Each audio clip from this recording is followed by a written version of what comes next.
Hello दोस्तों। हम अगर अपने आसपास के संसार को देखें तो पाएंगे कि ज़्यादातर जीवों की कई प्रजातियां होती हैं, लेकिन हम मनुष्य असाधारण रूप से होमोसेपियंस बुद्धिमान मनुष्य के रूप में अकेले पाए जाते हैं। क्या वाकई हम अपने विकास की शुरुआत से अकेले रहे हैं? एक मान्यता के अनुसार मनुष्यों का पहला विकास 25 लाख साल पहले पूर्वी अफ्रीका में वानरों के एक आरंभिक जीनस ऑस्ट्रेलोपिथेकस दक्षिणी वानर से हुआ था। लगभग 20 लाख साल पहले इनमें से कुछ लोग अफ्रीका, यूरोप और एशिया की तरफ निकल गए। अब चूंकि अलग अलग भूभाग पर अलग अलग भौगोलिक परिस्थितियों के हिसाब से ढलना जरूरी था, तो वे उसी हिसाब से विकसित हुए और इसका परिणाम अनेक पृथक प्रजातियों के रूप में सामने आया। पश्चिम यूरेशिया के हिमयुग और शीत जलवायु के हिसाब से अनुकूलित प्रजातियां निएंडरथैलिसिस यानी कि निएंडर घाटी के मनुष्य कहलाई, जिन्हें हम निएंडरथल्स के रूप में जानते हैं। एशिया के अधिकांश क्षेत्रों में विकसित प्रजाति होमो इरेक्टस यानी कि तन कर खड़ा मनुष्य के रूप में पहचानी गई। इंडोनेशिया के जावा द्वीप पर उष्णकटिबंधीय जीवन के अनुकूल ढली प्रजाति होमो सोलोएंसिस यानी कि सोलो घाटी का मनुष्य के रूप में पहचानी गई। इंडोनेशिया के ही एक अन्य द्वीप फ्लोरेस पर बसे मनुष्य बौने होने की प्रक्रिया से गुजरे और वे होमो फ्लोरेसियंस के रूप में जाने गए। वे वहां तब पहुंचे थे जब समुद्र पर स्तर असाधारण रूप से निचला था और वे वहां जमीनी रास्ते से पहुंचे थे, लेकिन बाद में जलस्तर बढ़ने से वे वहीं फंस कर रह गए। जो जगह संसाधनों की दृष्टि से कमजोर थी और तब वहां जो अगली पीढ़ी उत्पन्न, वे कम ऊर्जा के उपभोग पर जिंदा रह पाने की बाध्यता के चलते आकार में छोटे होते चले गए। उनकी लंबाई अधिकतम 1 मीटर और वजन 25 किलो तक होता था। इसके बावजूद वे हाथियों का शिकार तक करने में सक्षम थे। यह बात और है कि अनुकूलन की दृष्टि से हाथी भी बौने ही होते थे। 2010 में साइबेरिया में डेनिसोवा नाम की गुफा की खुदाई करने वाले वैज्ञानिकों को एक जीवाश्म प्राप्त हुआ और एक और प्रजाति गुमनामी से बाहर आई जिसे नाम दिया गया होमो डेनिसोवा। शायद अभी और भी कई प्रजातियां बाकी हों जो खोजे जाने की प्रतीक्षा में हों। जिस दौरान मनुष्य यूरोप और एशिया में विकसित हो रहे थे, पूर्वी अफ्रीका में विकास प्रक्रिया थमी नहीं थी, बल्कि प्रकृति ने और भी प्रजातियों का पालन पोषण जारी रखा था। जैसे होमो रुडोल्फेंसिस यानी कि रुडोल्फ झील का मनुष्य, होमो एर्गास्टर यानी कि कामकाजी मनुष्य, और खुद हमारी प्रजाति यानी कि होमो सेपियंस बुद्धिमान मनुष्य। कुछ प्रजातियों के सदस्य विशालकाय थे, कुछ बौने, कुछ भयंकर शिकारी थे, कुछ वनस्पति पर जीने वाले, कुछ सिर्फ एक ही द्वीप पर रहे तो कुछ बहुत से महाद्वीपों में भटके। लेकिन ये सभी होमो जीनस के ही थे और एक पैमाने पर मनुष्य ही थे।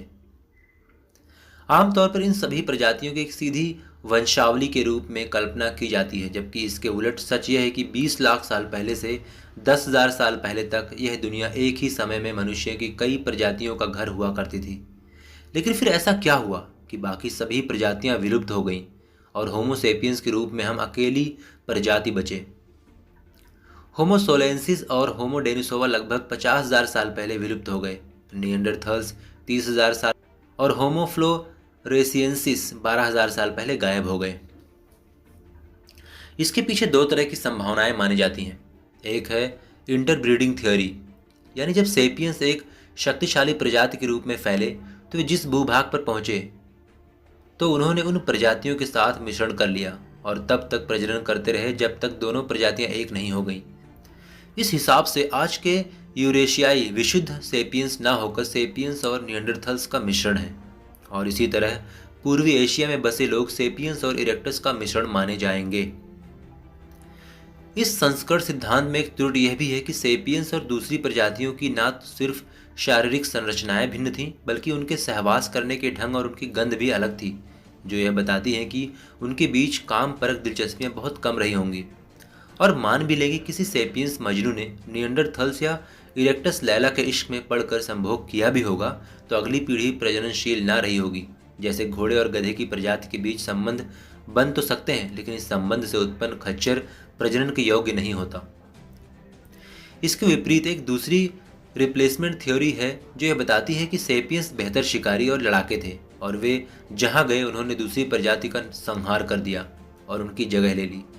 इस तरह दूसरी प्रजातियों के जीन उन्हीं के साथ खत्म हो गए और इस प्रकार हम सभी पूर्वी अफ्रीका से चले विशुद्ध सेपियंस हैं। हाल के कुछ ताज़ा शोध और निष्कर्ष यह तो साबित करते हैं कि यूरोप की आधुनिक आबादियों के विशिष्ट मानवीय डीएनए का 1.4% डीएनए निएंडरथाल्स का और आधुनिक मेलानेशियाई और ऑस्ट्रेलियाई आदिवासियों के यूनिक मानवीय डीएनए का 6% डेनिसोवियाई है। यह संस्करणवादियों के सिद्धांत को कुछ बल तो जरूर देता है, लेकिन प्रतिस्पादन के सिद्धांत को पूरी तरह नकार नहीं सकता। यानी यह भी हो सकता है कि सेपियंस ने उन प्रजातियों का सफाया किया हो, लेकिन बावजूद इसके दोनों प्रजातियों के कुछ लोगों के बीच ऐसे संबंध बने हों और उनसे एक नई पीढ़ी की शुरुआत हुई हो। पिछले कई हजार सालों से हम अपनी प्रजाति को देखने के इतने आदी हो गए हैं कि हमारे लिए कल्पना करना भी मुश्किल है कि पृथ्वी पर कभी मनुष्यों की और भी प्रजातियां रहा करती थीं। लेकिन पूर्वी अफ्रीका से होमोसेपियंस नामी जिस प्रजाति का उभार हुआ, उसने अफ्रीका से निकलकर पूरे वैश्विक पटल पर अपना वर्चस्व स्थापित कर लिया और बाकी प्रजातियों का वजूद ही मिट गया। तब से हम अकेली प्रजाति हैं और बड़े आराम से शुरुआती मानवों के रूप में मनु, शत्रुपा, आदम हवा टाइप कल्पना को गढ़ लेते हैं और आंख बंद करके उन पर यकीन कर लेते हैं। लेकिन सोचिए कि अगर वे विलुप्त हुई प्रजातियां भी सरवाइव कर जाती तो इन कहानियों का क्या होता? फिर इन आदिम जोड़ियों की पहचान क्या होती? किस हिसाब से मरने के बाद वाली कहानियां गढ़ी जाती और पुनर्जन्म की अवधारणा फिर इन प्रजाति सीमाओं में बधी होती या आत्मा सेपियन से निकलकर डेनिसोवा और उससे निकलकर निएंडरथल्स की भी सैर कर रही होती? सभी प्रजातियां क्या एक जैसे ईश्वरीय कॉन्सेप्ट पर यकीन कर रही होती? बहरहाल, अगर हम मानव विकास यात्रा को ठीक से समझें तो होमो इरेक्टस ने अतीत में सबसे लंबी पारी खेली और इसका रिकॉर्ड तोड़ना हमारे यानी वर्तमान प्रजाति के बस की भी बात नहीं। होमोसेपियंस 1.5 लाख साल पहले से सफ़र शुरू करते हैं और 70,000 साल पहले वे अफ्रीका से निकलकर धीरे धीरे विश्व भर में फैल जाते हैं।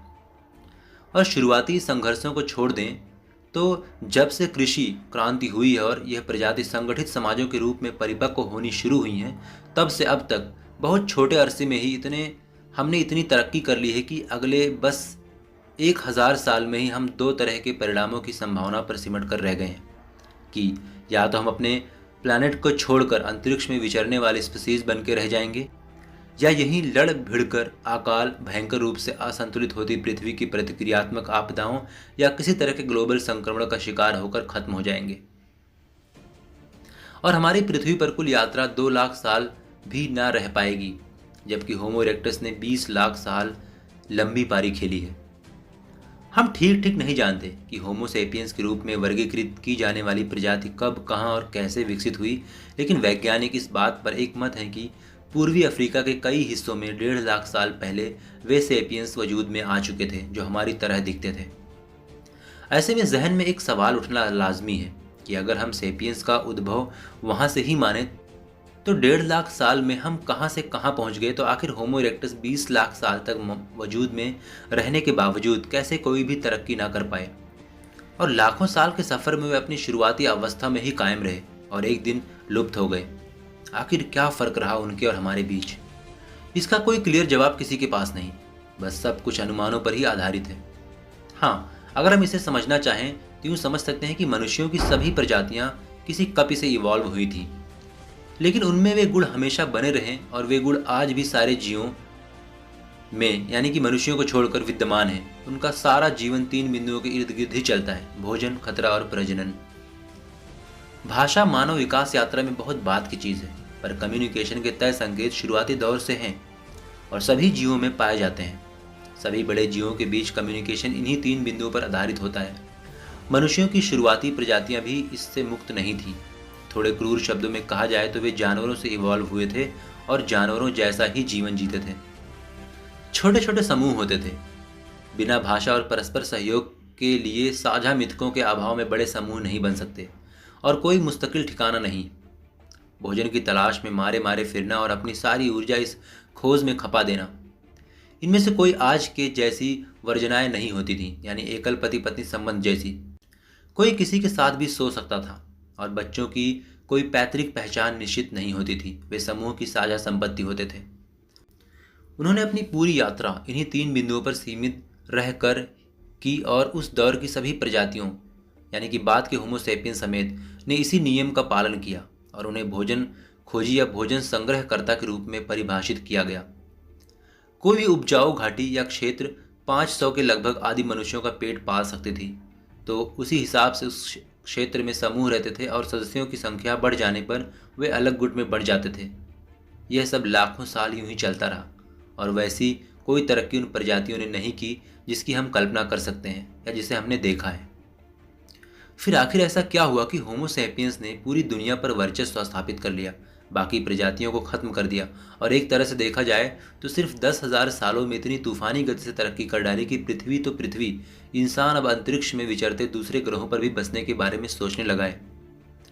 इस बात के लिए एक धारणा यह है कि 70,000 साल और 30,000 साल पूर्व के वक्त में सोचने और संप्रेषित करने के तरीकों के आविर्भाव को, जिसे हम संज्ञानात्मक क्रांति या कॉग्निटिव रिवॉल्यूशन के नाम से जानते हैं, इसी चीज़ ने जन्म दिया जिसके बारे में हम पक्का कुछ नहीं जानते। लेकिन एक मान्य सिद्धांत यह है कि आकस्मिक जेनेटिक म्यूटेशंस ने सेपियंस के दिमाग की अंदरूनी वायरिंग को बदलकर उनको अपूर्व ढंग से सोचने और भाषा का इस्तेमाल करते हुए संप्रेषण में सक्षम बना दिया।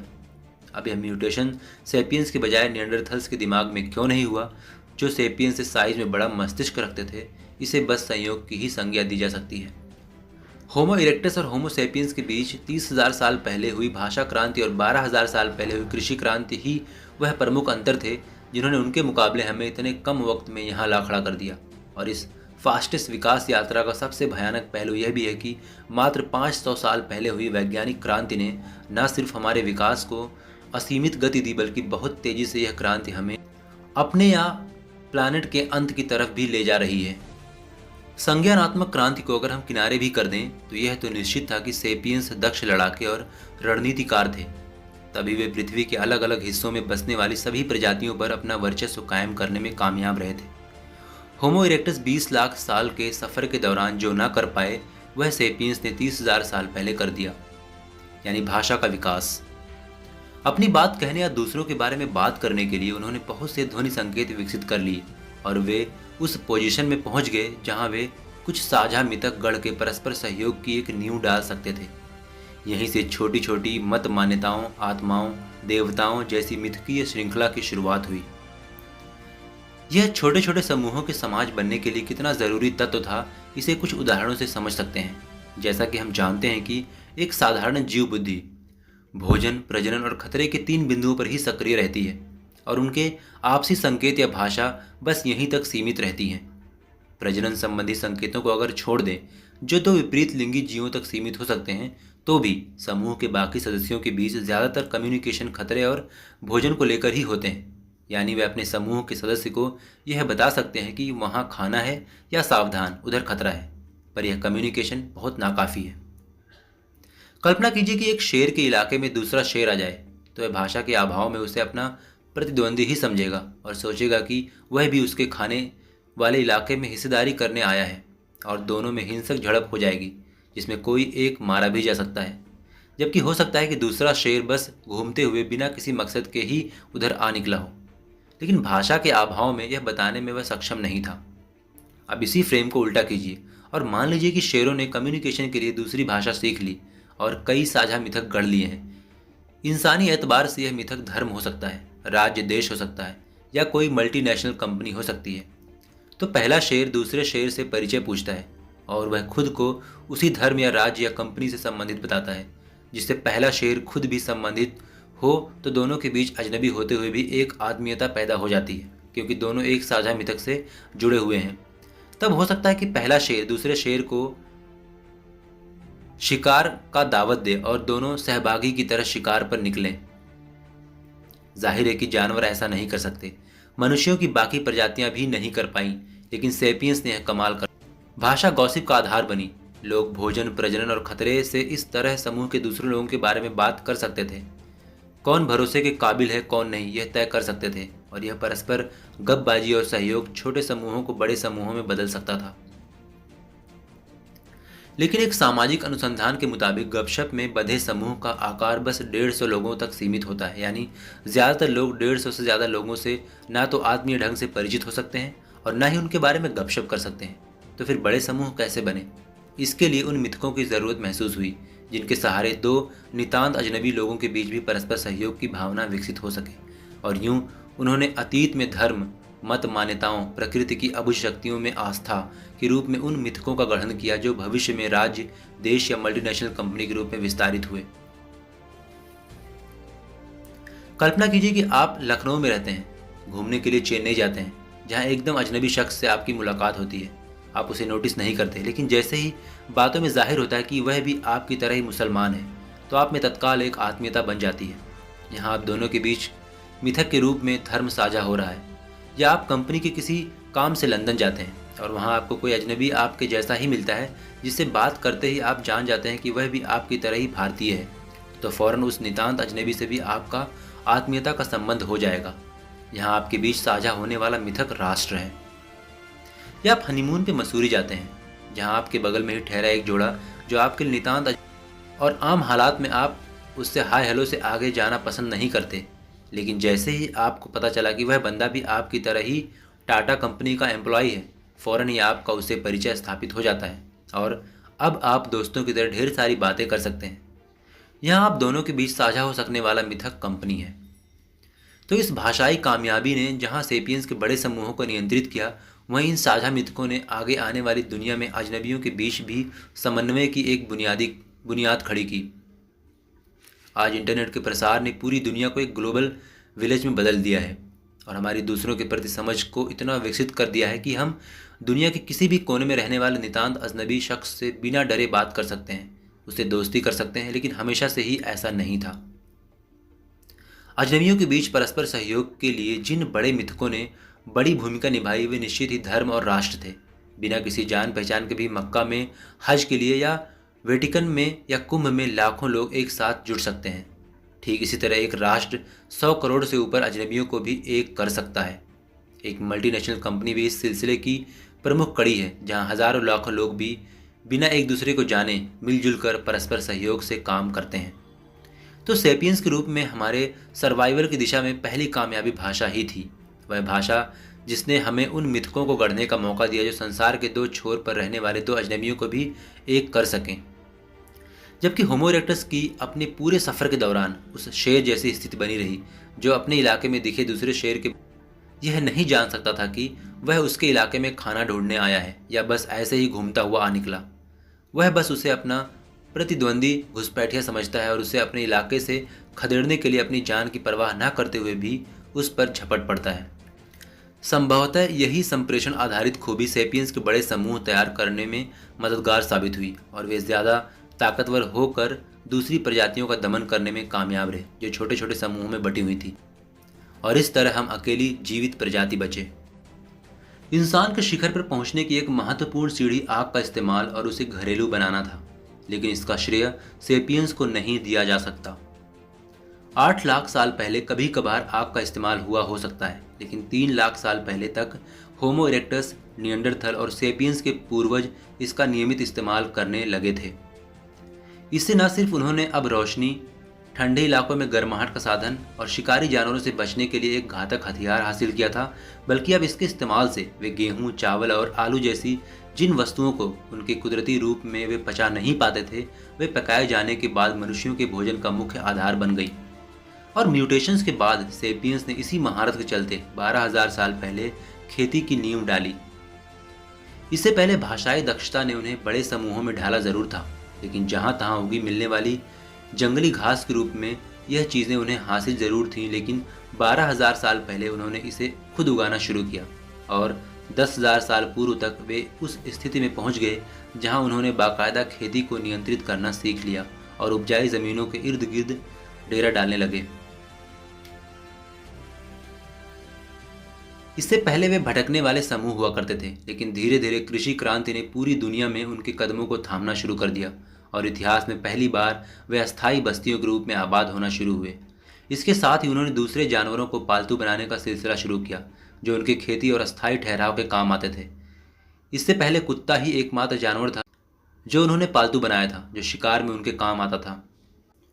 यह क्रांति बिना किसी ग्लोबल कम्युनिकेशन के अमेरिका से लेकर चीन तक घटित हुई थी और 10,000 साल और 3,500 ईसा पूर्व के बीच के समय में बाकायदा कृषि के रूप में वह सब कुछ उगाया गया जो हम आज देखते हैं। एक तरह से हम कह सकते हैं कि जहाँ पहले लोगों के भोजन लगातार बदले थे, वहीं 2-3 हज़ार साल से हमारा भोजन लगातार वही है जो हमारे शिकारी, भोजन संग्रहकर्ता और कृषक पूर्वजों का हुआ करता था। कृषि क्रांति से पूर्व जब सेपियंस शिकारी या भोजन संग्रहकर्ताओं के रूप में भटकते थे, तब समूहों में पुरुषों और स्त्रियों की भूमिका बराबरी की हुआ करती थी और वे समूह अपने नियमों के इतने पक्के हुआ करते थे कि समूह में बीमार, बूढ़ों और अतिरिक्त बच्चों की हत्या तक कर देते थे कि उनके कदम ना थमने पाए। लेकिन जब उन्होंने अस्थायी बस्तियों के रूप में बसना शुरू किया, तब उनके जीने के तरीके बदल गए। जहां पुरुषों को घर के बाहर की सारी जिम्मेदारियों की ओर धकेला, वहीं स्त्रियों की भूमिका भी एक हद तक सीमित कर दी। जबकि पहले उसकी भूमिका लगभग बराबर की रहती थी और वे मिलकर शिकार करते थे या भोजन इकट्ठा करते थे। जिन मिथकों ने उन्हें बड़े बड़े समूहों में ढाला था, उनमें एक प्रमुख भूमिका उन समूहों में मौजूद ओझाओं की होती थी और यह ओझा स्त्री पुरुष कोई भी हो सकते थे। जबकि बाद के दौर में ज़्यादातर समाज उस पुरुष वर्चस्ववादी ढांचे में ढलते गए जहाँ हर प्रमुख भूमिका पुरुष की ही होती थी। जीवन के इस नए ढर्रे ने जहाँ भविष्य में उनकी अगली पीढ़ियों के लिए तरक्की की राहें खोली, वहीं इसके बहुत से साइड इफ़ेक्ट्स भी हुए। पहले के भोजन संग्रहकर्ता और शिकारी समूह के मुकाबले कृषक समूह बहुत ज़्यादा मेहनत करते थे और कम संतोषजनक जीवन जीते थे।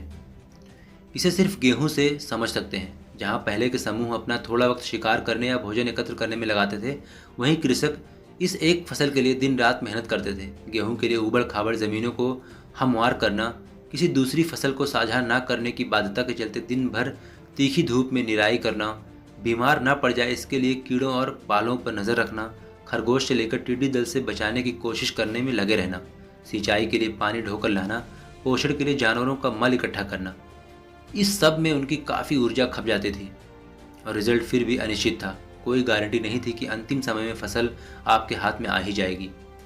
जहाँ पहले शिकारी या भोजन इकट्ठा करने वाले समूह शायद ही कभी भुखमरी के शिकार हुए हों, वहीं कृषक समाज अब अकाल के शिकार हो, अब भूखों मारे जाते थे। जहाँ पहले दरबदरी के जीवन में वे कोई गैर ज़रूरी सामान अपने ऊपर बोझ नहीं बनाते थे, वहीं अस्थायी ठिकाने बनाने पर उन्होंने साजो सामान इकट्ठा करने पर अपना वक्त और ऊर्जा गंवानी शुरू की और इस तरह अस्थायी बस्तियों ने उन्हें आगे कई बीमारियों की सौगात भी बख्शी जिससे वे पहले बचे रहे थे। इसके सिवा जब अस्थायी बस्तियां बसीं तो एक व्यवस्था परक तंत्र भी खड़ा हुआ और इसने व्यापारी, पुरोहित और शासक के रूप में ऐसे अभिजात्य वर्गों का गठन किया जो खेतों में हाड़ तोड़ मेहनत करने वाले किसान के मुकाबले या तो नाम की मेहनत करते थे या शून्य। जहाँ कृषि क्रांति से पहले शिकारी या भोजन संग्रहकर्ता समूहों में सभी मिलजुल कर काम करते थे और लगभग सभी बराबर की हैसियत रखते थे, वहीं इस नई व्यवस्था ने उन्हें अलग वर्गों में बांट दिया। एक वह वर्ग जो शासन करता था और ऐश परस्त जीवन बसर करता था, दूसरा वह जो व्यापार करता था और बहुत थोड़ी मेहनत के बदले बहुत ज़्यादा पाता था, और एक वह जो बहुत ज़्यादा मेहनत करता था और बहुत थोड़ा पाता था। बहरहाल कृषि क्रांति ने सेपियंस को अस्थायी तौर पर बसना सिखाया और नए ढले समाजों ने अलग अलग व्यवस्थाओं को जन्म दिया। इस प्रगति में करीब 3,500 ईसा पूर्व पहिए के इस्तेमाल ने और प्रगति प्रदान की। पहिए का विकास तब हुआ जब इंसान एक पेचीदा समाज विकसित कर चुका था जिसमें आर्थिक, सामाजिक और धार्मिक प्रणालियाँ मौजूद थीं। कई जानवरों को पालतू बनाया जा चुका था और पीछे कई सदियों से खेती की जा रही थी, जबकि इस बीच हम मिलने वाली सुइयाँ, कपड़े, टोकरियाँ, बांसुरियाँ और नाव वगैरह बनाना पहले ही सीख चुके थे। इस देरी की वजह कुछ भी रही हो सकती हो, लेकिन इसके आविष्कार के बाद भी कई सदियों तक इसके इस्तेमाल से सिर्फ बर्तन बनाए जाते रहे और बाद में इन्हें चक्कों के रूप में ढाला गया। जब पत्थरों को ढुलकाकर भारी निर्माण कार्य शुरू किए गए और आगे चलकर इसे उन पहियों के रूप में ढाला गया जहां वे किसी रथ या बैलगाड़ी जैसे वाहन के मुख्य पार्ट के रूप में इस्तेमाल हो सकें, और इससे निश्चित ही हमारे विकास को और तेज गति मिली। धार्मिक पहलू। लोगों के परस्पर सहयोग और बड़े झुंडों के निर्माण के लिए गढ़े गए मिथकों में राज्य, राष्ट्र या कंपनी सिविलाइजेशन के उन्नत हो चुकने के बाद अस्तित्व में आई चीज़ें हैं। लेकिन धर्म वह शुरुआती चीज़ है जिसने अजनबी लोगों को एक करने में बड़ी भूमिका निभाई।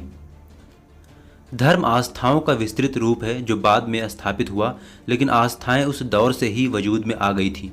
जब सेपियंस शिकारी या भोजन संग्रहकर्ता के रूप में भटका करते थे। सबसे पुरानी सभ्यता में जो अगली पीढ़ियों तक पहुंचने वाला सबसे चर्चित मिथक था वह एडम यू और एक ईश्वर वाला था। सबसे शुरुआती चरण में इस मिथक को एडम और लिलिथ के साथ गढ़ा गया था, जहां लिलिथ के कैरेक्टर का गठन बताता था कि वह किसी ऐसे स्त्री ओझा या समूह की उपज थी जिसके आसपास स्त्री सत्तात्मक समाज था। एक किंवदंती के अनुसार लिलिथ एडम की खुद पर डोमिनेंस को नहीं स्वीकारती थी और सहवास में भी टॉप पोजीशन पर रहना पसंद करती थी। यहाँ वात्स्यायन के काम सूत्र मत तलाशिए, प्रतीकात्मक रूप से इसे फीमेल डोमिनेंट सत्ता का प्रतीक समझिए जो उसे गढ़ने वाले समूह की सोच को दर्शाता था। लेकिन बाद के पुरुष वर्चस्ववादी सुमेरियन और अकेडियन समाजों ने उस मिथक को जूं का तू न स्वीकार करके लिलिथ के साथ दूसरी बातों को जोड़ दिया कि वह बुराई की प्रतीक थी, ईश्वर के आदेश पर बच्चे पैदा करने को राजी नहीं थी और न उसे एडम की श्रेष्ठता स्वीकार थी। इसलिए वह स्वर्ग से पृथ्वी पर भाग आई थी और तब उस तथाकथित ईश्वर ने एडम की पसली से यू को गढ़ा। यहाँ भी पसली से गढ़ने में लॉजिक ना तलाशिए, यह भी प्रतीकात्मक था, यह दर्शाने के लिए कि आदमी ही मुख्य है और औरत मर्द के लिए बनी है। आपको कहीं यह लिखा नहीं मिलेगा कि यू की ज़रूरत इसलिए थी कि दोनों मिलकर प्रजनन कर सकें। प्रजनन के लिए औरत की ज़रूरत उस शक्तिमान ईश्वर को क्यों पड़ेगी भला, जिसने इसी दुनिया में कई द्विलिंगी जीव बना रखे हैं जो नर मादा दोनों की भूमिका निभा लेते हैं। आदम भी ऐसा हो सकता था, लेकिन मिथक गढ़ने वाले इस बात से परिचित थे कि प्रजनन के लिए औरत ज़रूरी थी, इसलिए यू को गढ़ना ज़रूरी था। लेकिन इस गढ़न में भी उन्होंने अपनी सोच समाहित कर रखी थी कि औरत मर्द से और मर्द के मनोरंजन के लिए ही बनी है। और इसीलिए जब इन मिथकों को ओल्ड टेस्टामेंट की किताबों में लिखने की नौबत आई तो उन्होंने लिलिथ को सिरे से गायब कर दिया और पहले मर्द और पहली औरत के रूप में यू को गढ़ा। आज आदम हवा को जानने और मानने वालों में शायद 3/4 लोगों ने लिलिथ का नाम भी ना सुना होगा, जो मूल कॉन्सेप्ट के हिसाब से दुनिया की पहली औरत थी। यहाँ उस तथाकथित ईश्वर को रचने वालों की मानसिकता का अंदाज़ा आप इससे भी लगा सकते हैं कि कहीं भी उस ईश्वर का कोई लैंगिक खाका नहीं खींचा गया, लेकिन हर संबोधन में वह आपको कर्ता या हिज के रूप में पुरुषवाचक ही मिलेगा। शुरुआती सभ्यताएं एकल भूमंडलीकरण से अछूती थीं और ईसा से 10,000 साल पूर्व में दुनिया भर में हजारों आस्थाएं पल रही थीं, जो कि वर्तमान में विश्व की आबादियों के एक दूसरे से जुड़ने पर वे सिमटती गईं। इसकी शुरुआत ईसाइयत के साथ हुई और इस्लाम और इसमें वैश्विक भागीदारी निभाई। शुरुआती सभ्यताएं बहुदेववादी थीं और उनके लिए एक साथ कई देवता पूजनीय हो सकते थे। एक ईश्वरवाद इसी धारा के बीच में पनप रहा था, जब किसी देवता के उपासक उसे ही सर्वश्रेष्ठ घोषित करके उसके पीछे लामबंद हो गए। दुनिया का पहला इस तरह का ज्ञात एक ईश्वरवाद धर्म ईसा से 350 साल पहले प्रकट हुआ, जब मिस्र के एक फ़ैरो अख्तानेन ने मिस्र के देवता मंडल समूह के एक देवता ऑर्टिन को सृष्टि का सर्वशक्तिमान नियंता घोषित किया और इसे राजकीय धर्म बनाकर दूसरे किसी भी देवता की उपासना पर रोक लगा दी। लेकिन यह क्रांति असफल रही और उसकी मौत के बाद यह विचारधारा त्याग दी गई। शुरुआती सिविलाइजेशन में बहुदेववाद का भी बोलबाला रहा, जिसकी उत्पत्ति ग्रीक भाषा के पॉली यानी कि बहु और थियोस यानी कि देवता से हुई। यह विचारधारा समूचे क्षेत्रों को एक दूसरे से जोड़ती थी, समेटती थी, लेकिन इसी धारा ने एक ईश्वरवादी आस्थाओं को भी लगातार जन्म दिया। गॉस्पेल के प्रचार प्रसार ने इस बुनियादी विचारधारा को सीमित जरूर किया, जिसे आगे इस्लाम ने जबरदस्त चोट पहुंचाई। बहुदेववाद ने एक ईश्वरवाद के अतिरिक्त द्वैतवादी आस्थाओं को भी जन्म दिया। द्वैतवादी दो परस्पर विरोधी सत्ताओं को स्वीकृति देते हैं, शुभ और अशुभ। एक ईश्वरवाद से भिन्न द्वैतवाद यह मानता है कि अशुभ एक स्वतंत्र सत्ता है जिसको शुभ शक्ति ईश्वर ने ना तो रचा है और ना ही वह ईश्वर के अधीन है। द्वैतवाद कहता है कि समूची सृष्टि इन दोनों परस्पर विरोधी शक्तियों का संघर्ष क्षेत्र है। द्वैतवाद और एकेश्वरवाद दोनों कुछ पॉइंट पर धाराशायी हो जाते हैं, तो कुछ सवालों के जवाब भी देते हैं कि मसलन दुनिया में कुछ भी अशुभ क्यों है, दुख, तकलीफ़ें, गरीबी, भुखमरी जैसी समस्याएं क्यों हैं। इसका जवाब द्वैतवाद देता है अपने मूल सिद्धांत में, लेकिन फिर वह अनुशासन के मुद्दे पर फंस जाता है कि शुभ अशुभ के बीच सतत चलने वाले संघर्षों के नियम कौन तय करता है। अब इसका जवाब एकेश्वरवाद देता है लेकिन इसी तरह के कुछ और पॉइंट्स पर वह निरुत्तर हो जाता है। द्वैतवाद ने ही 1500 ईसा पूर्व और 1000 ईसा पूर्व के बीच मध्य एशिया में जरथुष्ट्रवाद को जन्म दिया था, जो जोरोआस्टर नाम के एक पैगंबर से चला था और पीढ़ी दर पीढ़ी फैलते हुए 530 ईसा पूर्व एक महत्वपूर्ण मजहब बन गया था और बाद में 651 तक सासानी साम्राज्य का अधिकृत मजहब था। इसने मध्य पूर्व और मध्य एशियाई मजहबों पर बहुत गहरा असर डाला। वैदिक धर्म की जड़ें भी आपको इसी में मिलेंगी। हालांकि बाद में इस्लाम के प्रसार ने इसे निगल लिया, लेकिन एक अजब चीज़ ये देखिए कि एक ईश्वरवादी यहूदी, ईसाई और मुस्लिम भी द्वैतवादी सिद्धांत में यकीन रखते हैं। यानी अशुभ के तौर पर वे डेविल या शैतान की स्वतंत्र सत्ता को स्वीकारते हैं, जो हर बुरा काम स्वतंत्र रूप से कर सकती है और ईश्वर की मर्जी या इजाज़त के बगैर बड़ी से बड़ी तबाही मचा सकती है। यह बात और है कि वे यह कहकर खुद को बहला लेते हैं कि ईश्वर ने शैतान को यह छूट दे रखी है। तर्कतः यह चीज़ नामुमकिन सी लगती है कि एक ईश्वर में यकीन रखने वाले लोग कैसे दो परस्पर विरोधी शक्तियों में यकीन कर लेते हैं जिनका एक दूसरे पे जोर नहीं चलता, और दोनों ही यह साबित करते हैं कि दोनों में कोई भी सर्वशक्तिमान नहीं है। लेकिन आश्चर्यजनक रूप से एक ईश्वरवादी यहूदी, ईसाई और मुस्लिम ऐसा ही करते हैं, इस लचर तर्क के सहारे कि ईश्वर ने ही उस अशुभ शक्ति को छूट दे रखी है। हालांकि ईसा के आगे पीछे एफ्रो एशिया कुछ नए किस्म के मजहबों का प्रचार प्रसार भी शुरू हुआ था, जो मूलतः उन देवतामयी अवधारणाओं से मुक्त जिनसे पीछे की सभ्यताएं परिचित रही थी। मसलन भारत में बौद्ध धर्म और जैन धर्म, चीन में टाओइज्म और कन्फ्यूशसवाद, भूमध्य सागरीय इलाके में स्टोइसिज्म, सिनिसिज्म, एपिक्यूरियनिज्म। इनमें देवताओं की अवहेलना थी और यह अनीश्वरवादी आस्थाएं थीं। इन धर्ममतों का मानना था कि सृष्टि का नियमन करने वाली अतिमानवीय व्यवस्था किसी दैवीय शक्ति या सनक की नहीं बल्कि प्राकृतिक नियमों की उपज है। इनमें से कुछ ने देवताओं में यकीन तो रखा, लेकिन वे सर्वशक्तिमान नहीं थे, बल्कि कुदरत के नियमों के उतने ही अधीन थे जितने खुद मनुष्य या प्रकृति से जुड़े सभी जीव और वनस्पति थे। सेपियंस की शुरुआती छोटी छोटी आस्थाएं इसी तरह पहले बहुदेववाद के रूप में विस्तारित हुईं, फिर बड़े पैमाने पर उस एक ईश्वरवादी सिद्धांत के रूप में हावी हुई जो अपने आप में द्वैतवाद को समाहित किए था और साथ ही मध्य एशिया में बहुदेववाद के रूप में कायम भी रही, तो मध्य और पूर्वी एशिया में अनीश्वरवादी आस्थाओं के रूप में भी विकसित हुई। आर्थिक पहलू। जब आबादियों ने अस्थायी ठिकाने बसाने शुरू किए तो उनके जीवन के साथ रहन सहन में भी बड़ा बदलाव आया। सभी एक साथ खेती नहीं कर सकते थे और भी दूसरे कामों की ज़रूरत थी। मसलन कोई कपड़े बनाने वाला हो तो कोई जूते चप्पल बनाने वाला, तो कोई मजदूर, कोई बढ़ई हो तो कोई वैद्य। दूसरे सभी एक टाइम में एक ही चीज़ नहीं उगा सकते थे। कोई कुछ उगा रहा था तो कोई कुछ, तो कोई बागबानी कर रहा था। ऐसे में विनिमय ज़रूरी था ताकि सभी का काम चलता रहे। यानी किसी के पास सेब हैं तो वह कुछ सेब देकर जूते हासिल कर सकता था या गेहूं चावल हासिल कर सकता था। एक वैद्य किसी को यह सोच के औषधि दे सकता था कि वह उससे अगले दिन कोई मजदूरी करा लेगा। लेकिन इस तरह का विनिमय किसी अर्थव्यवस्था के लिए बेहद पेचीदा व्यवस्था है, क्योंकि इसमें विनिमय ज़रूरत पर आधारित होता था, तो चुकाई जाने वाली कीमत हर बार नए सिरे से तय करनी पड़ सकती थी। इसे एक मॉडल के तौर पर यूँ समझ सकते हैं कि अगर बाज़ार में 100 अलग अलग वस्तुओं का लेन देन होता है तो खरीदार और विक्रेता को लगभग 5000 तक विनिमय दरों को जानना ज़रूरी होता है, और वस्तुएं और ज़्यादा होंगी तो उसी अनुपात में ये दरें बढ़ जाएंगी। फॉर एग्ज़ाम्पल, आप मोची से जूते लेते हैं लेकिन आपके पास देने के लिए सेब हैं जो उसे नहीं चाहिए, उसे बाल कटवाने हैं, तो आप एक बाज़ार में एक नाई ढूंढते हैं जो आपके सेब लेकर उस मोची के बाल काट लेगा। लेकिन अगर उस नाई के पास भी पहले से ही सेब हैं तो इन्हीं दिक्कतों से निपटने के लिए एक केंद्रीय विनिमय व्यवस्था की ज़रूरत थी, यानी कुछ ऐसा जिसकी वैल्यू हर स्थिति में समान रहे और उसे एक तरह की गारंटी के तौर पर इस्तेमाल करते हुए आप किसी भी तरह का विनिमय कर सकें। तब पैसे की अवधारणा स्थापित हुई। पैसे की रचना अनेक बार और अनेक जगहों पर हुई। सिक्का या नोट ही पैसा नहीं है। पैसा वह कोई भी वस्तु है जिसका इस्तेमाल लोग अन्य वस्तुओं या सेवाओं के मूल्य के व्यवस्थित निरूपण के लिए कर सकें।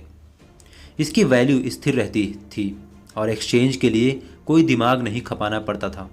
पैसे में सबसे जाना पहचाना सिक्का यानी मुद्रित धातु का मानकीकृत टुकड़ा है, लेकिन उसकी ईजाद से काफ़ी पहले से पैसा वजूद में रहा है।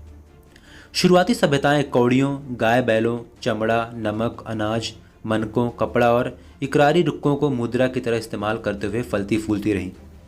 समूचे अफ्रीका, एशिया और समुद्री महाद्वीपों में 4000 साल तक पैसों के रूप में कौड़ियों का इस्तेमाल होता रहा। अंग्रेजी राज के दौरान युगांडा में 20वीं सदी के शुरुआती वर्षों तक कौड़ियों के रूप में करों का भुगतान होता रहा है। आधुनिक जेलों और युद्धबंदी शिविर में पैसे के रूप में सिगरेटों का भुगतान होता रहा है। धूम्रपान न करने वाले कैदी भी सिगरेटों को भुगतान के रूप में स्वीकारने और दूसरी वस्तुओं सुविधाओं का मूल्य सिगरेट से आंकने में तैयार होते रहे हैं। विनिमय के लिए पैसा आज भी एक सार्वभौमिक माध्यम है। पैसा हालांकि कोई भौतिक वास्तविकता नहीं है, इसकी वैल्यू हमारी समझ कल्पना में होता है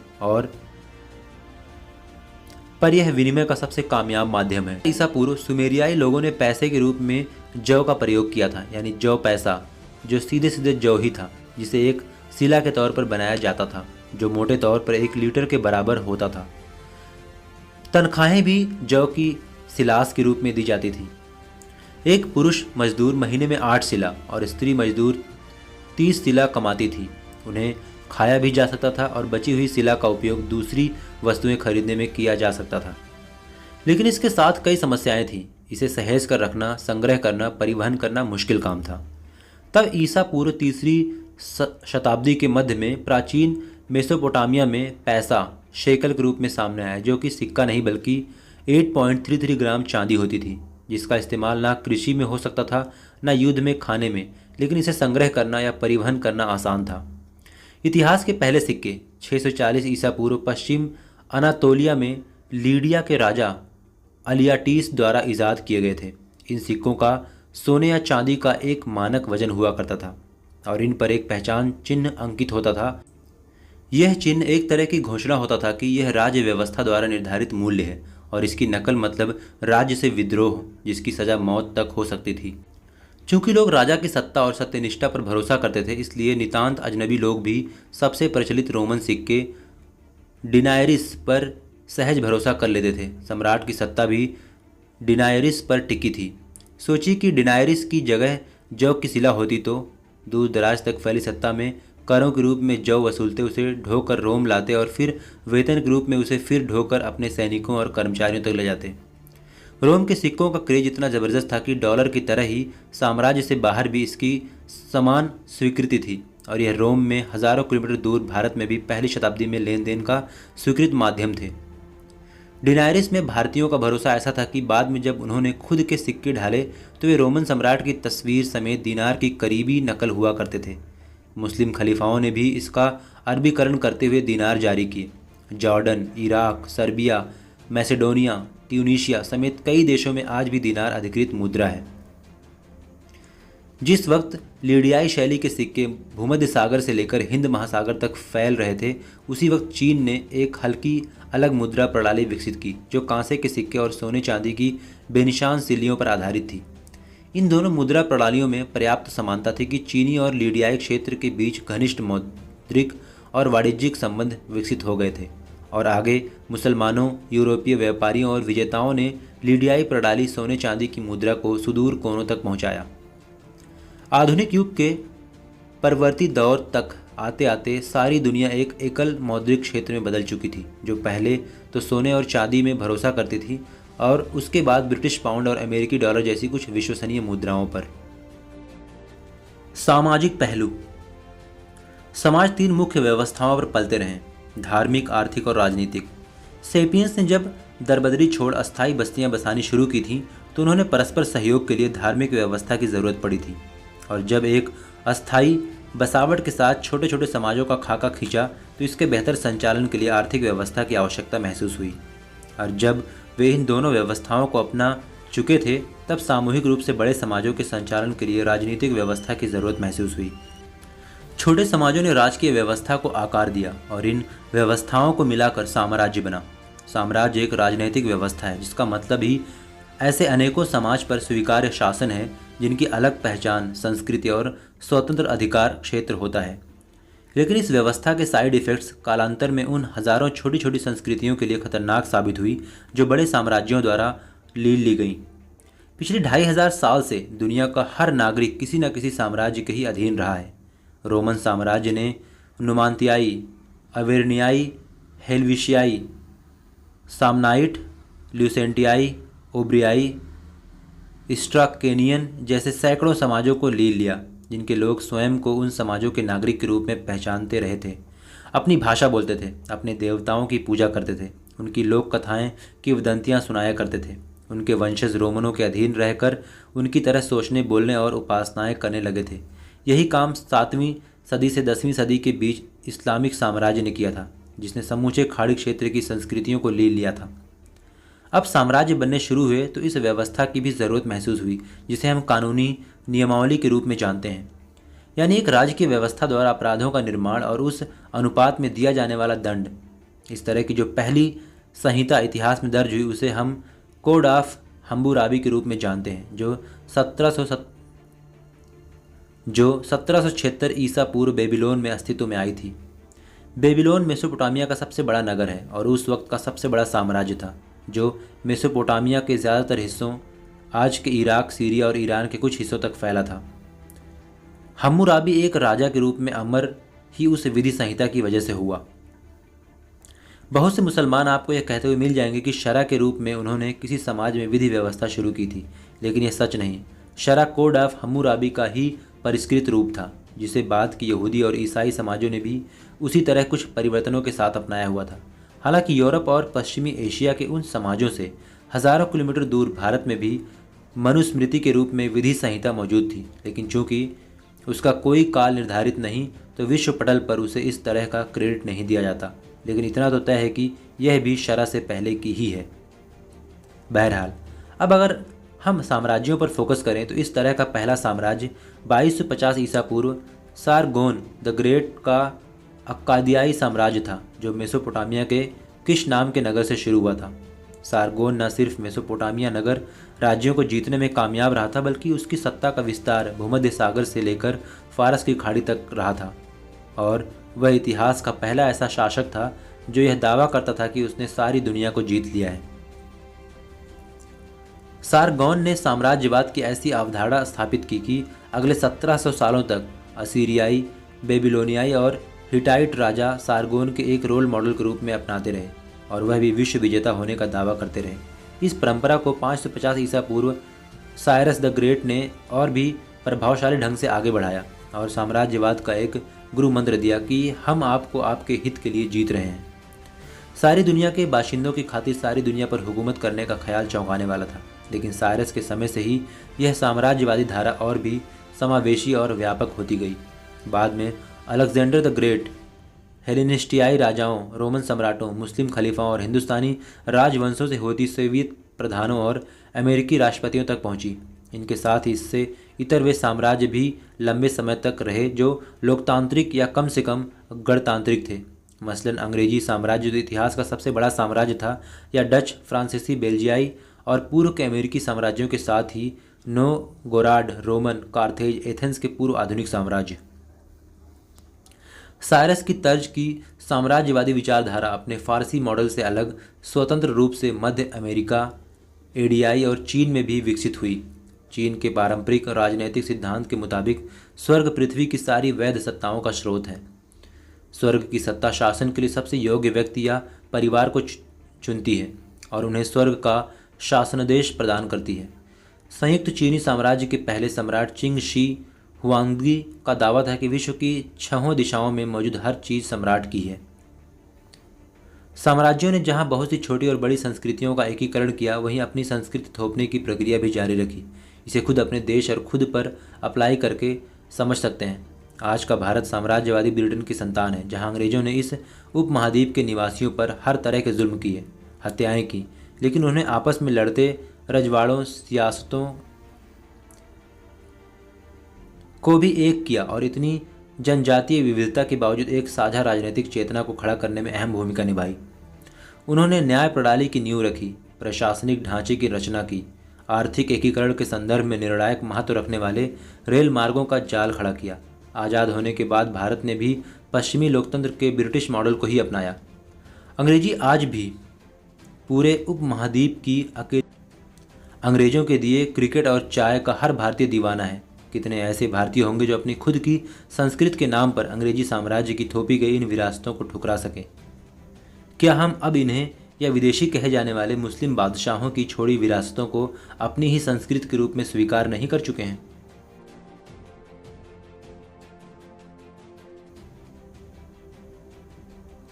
यह समरी युवाल नोआ हरारी की किताब sapiens the brief history of Mankind पर आधारित थी।